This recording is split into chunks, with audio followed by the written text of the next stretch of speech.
Even though we're still in the throes of construction of the garden home retreat, the garden, as you see, is really coming together. We wasted no time in getting the garden established first. Don't you like those priorities? The garden before the house? Now, we're in peak daylily season, and I thought this would be a great time to show you some of my daylilies. Yes, these are daylilies that I've been crossbreeding for the last 3 or 4 years. What I have here is the 3rd generation of daylilies in full bloom, and now I'll begin to pick out the ones that I want to breed from here. Now let me tell you the characteristics I'm looking for. I'm looking for a really tall daylily. I'm looking for one that's got a buttery yellow color to it, a smaller bloom that is fragrant. So if you look across these daylilies, you'll see that every one of them is an individual. Some have touches of mauve, others are the color of cantaloupe, some are lemon yellow, and some are short and some are tall. You get the idea.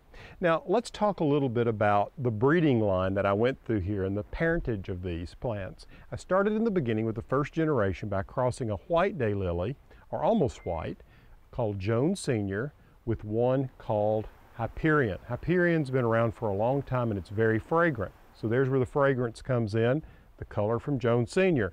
Then I took the children of that cross and I crossed them with Autumn Minaret, which is a very tall daylily. I've had them get up to 7 feet tall, and it blooms late. So now these are the crosses with Autumn Minaret. So now what I want to do is try to choose an almost 5-foot butter yellow fragrant daylily. Now the reason these are called daylilies is that the blooms open only for one day. So as you can see here, this one opened this morning and it will fade like this one did yesterday. So that one's closed up. Day before yesterday, here's the bloom, and once this fades, it will leave a tiny little seed pod like this. From those seed, I've created all these different hybrids. If you've never grown daylilies, you really ought to give them a try. They're one of the easiest full sun perennials, and they're a great joy to have in the garden.